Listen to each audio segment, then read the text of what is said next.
morning, Wilkinson here. Today I am in Dartmouth, Massachusetts, visiting my son David, his wife Meredith, and their two sons Henry and Jack. It's a great place. Their home was built by a ship captain in 1834. It's a very large house on a very large property, and I have my own carriage house apartment to stay in while I'm here. It's pretty great space. They've redone everything, and it's a really cool space. And I overlook the pool and some beautiful grounds. So anyway, I decided, hey, might be a good idea to interview David if he'd do it, if I could talk him into it. And he reluctantly agreed.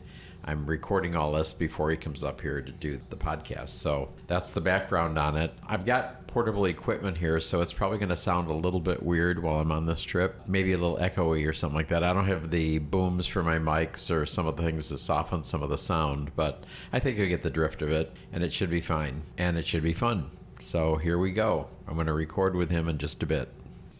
Good morning. Wilkinson here. Today I am with a special guest, David K. Wilkinson. Who's that, you wonder? Well, he's my middle son. It's a little bit strange interviewing a family member, but I thought this would kind of be fun. And I wish you all could see the expression on his face right now. But anyway, say hi, David. Hello. Glad to have you. Glad to be here with you guys. Thank you for having me. All right. So why do I want to interview you? Mainly because I think it would be interesting to share things from different perspectives, and also because I think you have a great story that's worth sharing. Now, from my perspective, I've noticed that a lot of times someone just saying something to someone or seeing a movie, reading a book can change somebody's life. And I don't know if we have the same perspective on what I observed. So that's why I want to talk to you about this. So my memory of you is in high school, none of my sons were particularly into studying. I think you were included in that group. And then one day you watched a movie and it seemed that things absolutely did a 180 and turned around. So is that your recollection, and what happened? I don't remember about a movie. I definitely... Jerry Maguire was the movie. Oh. Maybe. You remember now? Yeah, that could have had something to do with it. I mean, I definitely sucked as a student. I didn't try and didn't apply myself at all. And then, I mean, I don't know if it was just that movie, but it was cool and sort of got me on a plane of thinking about what I wanted to do in the future. Well, I saw it pretty cut and dried, but again, that's your perspective and that's mine. It seemed like you saw the movie and you said, I want to be a sports agent. That's my recollection of it. No, I wanted to be Cuba Gooding Jr. You did? No. But you're not black. So that's I wanted to be a sports agent. Work. So anyway, so you decided you needed to go to school to get where you wanted to go, correct? Yes. So what was the path you took on that? I don't remember the time frame, but I went to community college and then got a automatic transfer to the University of Washington Business School. And then after graduating there, I went to law school. And where'd you go for that? I went to California Western, which is in San Diego. So I moved after college to San Diego. And as I recall, you said, I'll be back to Seattle. Ha, ha, ha. Oh, I probably said that with a wink. Oh, you did? All right. So needless to say, you never came back to Seattle. You were in San Diego, what, about 10 years? 15. 15. Really? Yeah. Whoa. Okay. Time flies. And on the drive down there, I remember it's the first time I ever heard you drop an F-bomb as we were driving up the Grapevine before LA, and my car got stuck with the trailer across 3 lanes on the Grapevine, and there was a bunch of trucks coming straight at us. Who was driving? I'm trying to remember that. Was I driving or were you? I don't remember. It might have been me. But you almost got off onto the shoulder. I remember that. The trailer was kind of sticking out into that one lane. Yes. And of course the trucks were coming gunning it. Yep. And it was pretty scary. Yep. So we made it. The moral of that story is well, actually, I think when we got you that, what was it, an Explorer? Yes. Yeah, I think we did have it checked out, but anyway, it needed a new tranny. Yeah. That was fun. Yes. Took a couple days to do that. And then you went down and you landed in Hillcrest. Yep. Which must have been a fun experience, you being straight and you being in a gay area. It was fun. I remember the apartment you stayed in, and the lady, you think I dropped an F-bomb. She used to swear like a sailor. What was her name? Inez. Inez. Yeah, Yep. she was quite the character. Yes. She was what, in her 60s? At least. And she Yeah. had a boyfriend, a live-in boyfriend, I Yes. recall. Yeah. I don't remember his name. Yeah, that was kind of interesting.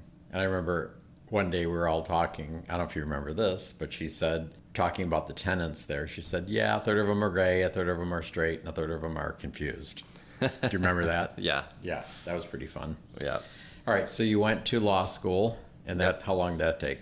3 years. And then you did have in mind to be a sports agent, though, at one point, right?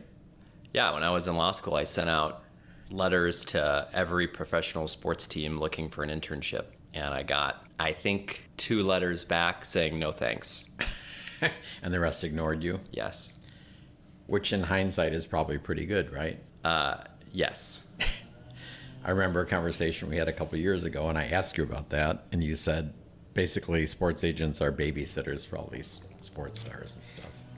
I've known some sports agents and others, friends of friends who are sports agents, and it's a lot of babysitting, a lot of traveling, Keeping going them to... out of the media in a bad way. Yes. Yeah. Yeah. Well, I mean, that's if you get a star, but Right. the chances of you getting somebody who's going to be successful is pretty low. All right, so that idea didn't work out, or you moved on. Then what? What did you do? For a year, you worked where? Well, I started clerking for a attorney who did family law stuff and criminal law. So I did that. I worked with him for about 2 or 3 years. And then after law school and after working with him for about another 9 months to a year, I went and worked for an insurance company. And that was a fun experience. It was about a 5-month experience, and fortunately I met Meredith there, so it was definitely worth it. And I had health insurance, which was nice. Oh, cool. Then you said to yourself, what else can I do? Or something like that. Yes, I was not, didn't want to stay there. So Scott and I started thinking about how we can go into business together.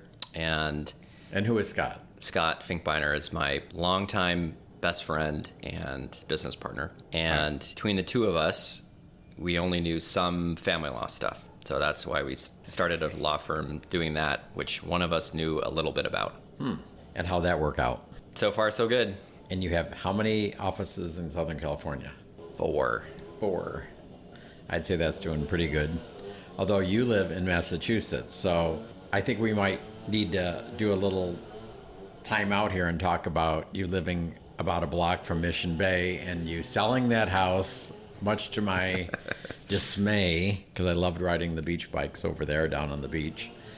But anyway, you moved to Massachusetts, then what? Yep. So Meredith is from Massachusetts, and we decided to move here because we had Henry at the time and one on the way. So we planned for about 2 years or so, and I set it all up to where we could just open up another office here, and that's what we did when we moved here in 2014. Did you pass the bar here when you were in San Diego, or did you come here and then pass the bar? I don't remember that part. I didn't need to pass a bar, so Oh, you didn't? in Massachusetts I got to waive in. So if So I had that's to, like a reciprocal thing? but they sorta. don't. California Yeah. doesn't let people in, but Massachusetts will let people anywhere that you've been an attorney for 5 years, and then some other requirements. So I'm not cool. sure if we would be here right now if I had to take another bar exam. Oh, come on. It sucks. You're pretty smart. Come on. All right. So that brings us to your boys. I was thinking about that this morning, and you're a great dad. I'm super impressed with it. You're always doing stuff with the boys, which reminded me of a story when you were, I think, 13. We went fishing. Do you remember that? Yes. We went trout fishing up in the foothills of the Cascade Mountains when we were in Seattle, and we caught some trout, but you didn't want me to kill them, Yes. which is surprising seeing how much fish you eat here now. Because you're in Massachusetts. But you don't have to kill it. I know. But anyway, I think I told you one other time, that was always a regret of mine that I didn't take you fishing more. It's really good to see you with the boys because you're always doing stuff with them, and you're a really great dad, and that feels great for me. That's very nice of you. Thank you. But I enjoy it. You do?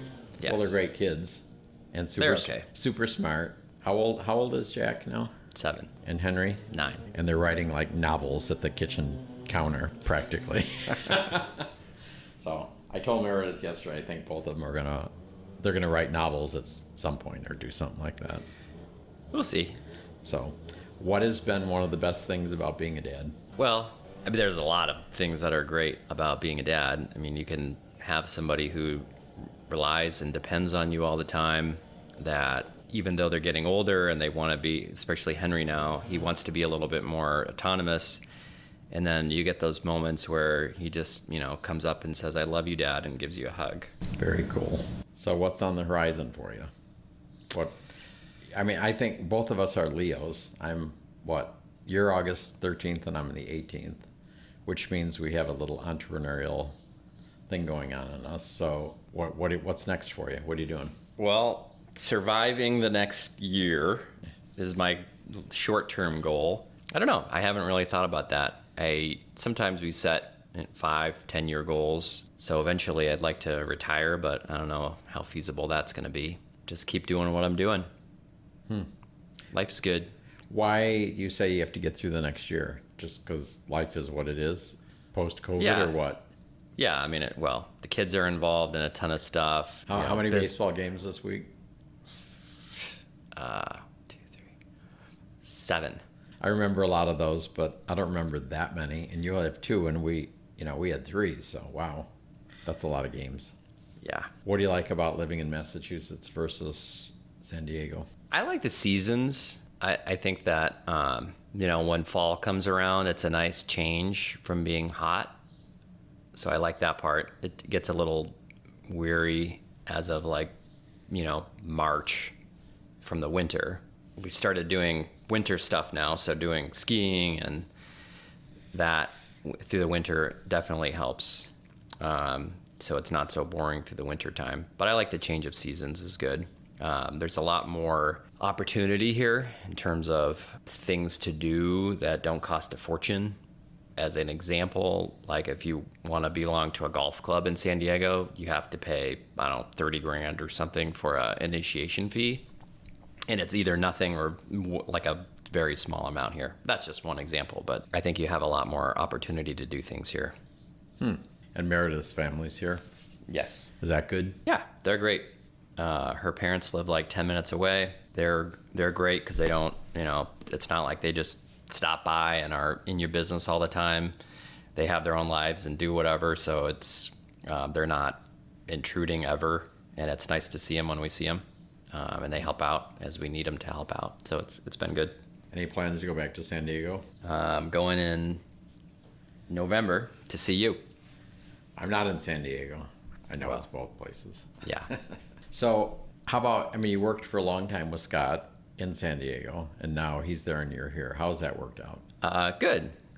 As good as it can. I mean, we miss each other and we talk every day or at least every other day. But it's not, it's not quite like being in person. So that part's been a little bit tough. But from a, business standpoint, it's been better because we have, another main income group here. So instead of, now we have 2 instead of 1 where we're, Right. working in the same office in San Diego. So you've kind of divvied up duties between you? Yeah, I get it. Yeah, more or less. What do you do? Besides your stuff here, doing regular attorney stuff here. I just do managing people and reviewing things and solving problems and putting out fires and doing billing and paying the bills and all that stuff. Well, it seems to be working for you. All right, we're going to switch channels here. So I've started this podcast 2 months ago. Obviously, a lot of my audience is gay. A lot of them are middle-aged guys, such as myself, that were married, got divorced, came out, blah, blah, blah. So I'm curious. Let's talk about me coming out to you. That was in 1999. How did you take that, really? And you can be honest here. I can be honest. Yeah. I'm a big boy. So it's nothing shocking. One, I was very surprised. I didn't expect it at all because you didn't seem to me like the typical gay guy that I had met in the past. Or that you saw in sitcoms. Right.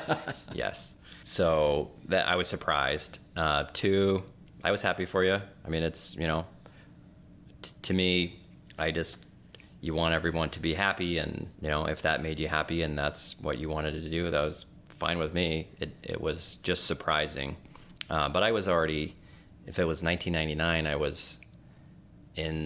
was almost done with college, so Right. it didn't really affect me that much. Right. So I was just happy for you. Well, you realize that was a huge gift to me, right? What? That you took it that way.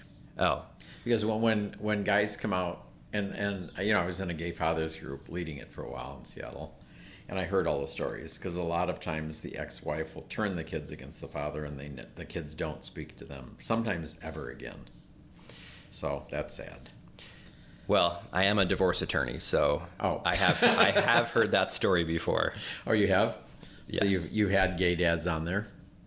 Have you represented some over Yeah, the and years? but it's not just being gay where people turn kids against other people. It has It's a part of the divorce it process. can be many different reasons that they do that, but it's horrible. So do you remember, we talked a little about that years later, and you told me a little something, because my recollection, I think we met at Burger King when I came out to you, right? Taco time Was on it 168th. Oh, was it taco time? Yeah. Okay, that's a correction on my memory bank then. Okay. So taco time, really? I thought it was 196 at Burger King. Oh, 196, yeah, because I was living in Mill Creek at that, Okay. the greatest apartment of all time, F-107. So what I recall you telling me was, I asked you about it because you were like very accepting, but you told me later, because I had called you the day before and made an appointment with everybody, because for those of you who don't know, I did what my friends call the scorched earth policy, like boom, came out to everybody in like one day, my whole family. But you said you thought when I made the appointment and I had to tell you something, you thought I was going to tell you I had cancer and I was dying or something like that. Do you remember Yes, that? I do remember that.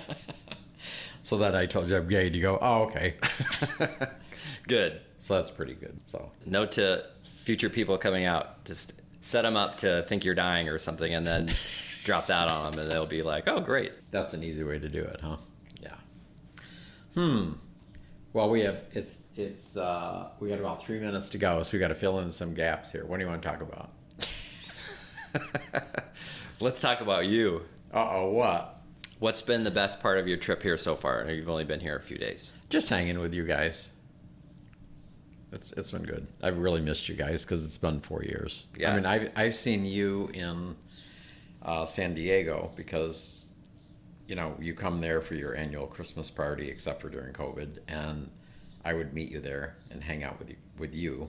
But Meredith and the boys weren't here, so it's great to see your creative thing, both of you, what you've done on the house. And for those of you, because you can't see it, we can't show it to you, but it's an 1834 ship captain's old house, and it's in pretty good shape, and they've totally remodeled it and done a whole bunch of stuff. And it's, of course, I've remodeled 23 houses now, so Jeez. Oh, we were always moving. and we were always moving. And I have stories, we won't go into that, but some very dreadful ones, like the one on Bailey. Do you remember that? Let's see, I don't know what year that would have been, how old you were, but Is that the one with the steep driveway? No, that's the one before that. That was 148. So this Bailey was the little yellow house, kind of the dumper thing, Oh, in Mukilteo? between Everett and Mukilteo, Okay. where I went over the night before, and the light was flickering on the ceiling. You probably don't remember this. No. But I took the chainsaw off and chopped the ceiling down, and I had like debris about 1.5 feet on the floor, and we were moving in the next day. Your mother almost killed me. Oops. But yeah, oops. That was probably the worst property I've ever bought, and it's the only one I've lost money on. But I only lost like $2,000, so it wasn't bad. That's not bad. But anyway, getting back to you, I love. I was just gonna tell you about your good parenting on the house, the one after that, which was the steep driveway where I learned to ride a bike. Uh-oh. And you guys just said, just ride down this hill. So it was a very steep driveway and a very busy street at the bottom of the driveway. And about halfway down, it turned off to the left, and there was a carport. For somebody's house. Was that ours? I was our carport. Okay, our carport. Okay, below So us. I was, you told me to just ride down the hill and turn left. and go into the carport, and I didn't know how to do brakes yet, so I would ride down, turn left, and slam into the carport to stop myself. And if I didn't do that, I would have gone right down into the street. Huh. But And I made it. We wouldn't be sitting here today, probably. Yes, Oh, well. I made it. But that reminds me of me on rollerblades going around green light, because that's how I stopped, but not in a carport. I would go for a tree or something, because I didn't know how the brakes worked on rollerblades. But anyway, fun memories. So what is one of your best memories growing up? Definitely getting to go outside. So back then, I'm getting older now, unfortunately, but back then, you guys would just say go outside, and we'd leave in the morning, probably stop back in for lunch for a little bit, and then see you at nighttime. And we would just go play. We would go in the woods. I had friends in the neighborhood that we got to go, see whenever we wanted all summer long. A lot of outside time, a lot of sports outside. So it was. So you're talking that was mainly good. the 163rd house in Linwood? Yeah, one? I mean that's the most. Yeah. That's the one I remember the most. Oh, and that brings up something else, because you had friends back then that are still friends with you now. Yeah, pretty much I mean, all your of high them. school. How old are you now? You're gonna be what? 45. I'll be 46 this year. Whoa, you're getting old. Stop it. Yeah. But anyway, your good friends, they're still in your life, which I think is really, really cool, because I don't have that. Of course, my parents moved so much that Yeah. I couldn't keep track of anybody anyway. Yeah. But Yeah, I was very fortunate to have Pat and Chad and John Hauser, Tony, which nobody's heard from Tony Luanga in 25 years probably. He Really? just disappeared off the face of the earth. He's somewhere. I think he's in San Diego or something, but he doesn't talk to his family anymore either. Wow. So, Tony, Well, if you're listening, give us a call. Speaking of that, you can give a shout out to Patrick, because he listens to these. Oh. Patrick doesn't have a life, so What? just kidding. Patrick, you're gonna have to get even with him for that one. If you interviewed Patrick, ask him what his nickname is. Oh, really? Mm-hmm. Well, I want to go up to Seattle in the fall. Maybe I'll have to do that. The nickname. All right. We're not going to share it, right? You can if you want. I mean, right now. Oh, Let him. Yeah, his nickname is Dipes. Dipes? Yep. Why? I don't know. Like diaper dipes? You'll have to ask him about that. Okay. Patrick, email me. I want to know. Or text me, one or the other. All right, David. Any parting thoughts? Be good. Have a great day. This was way easier than I thought. Of course it is. I'm easy to talk to. Come on. And you thought I was crazy asking you to do this, but I really wanted to do it as part of my trip. So thank you. Cool. No sweat. Thanks, buddy. Yep. Love ya. Love you too.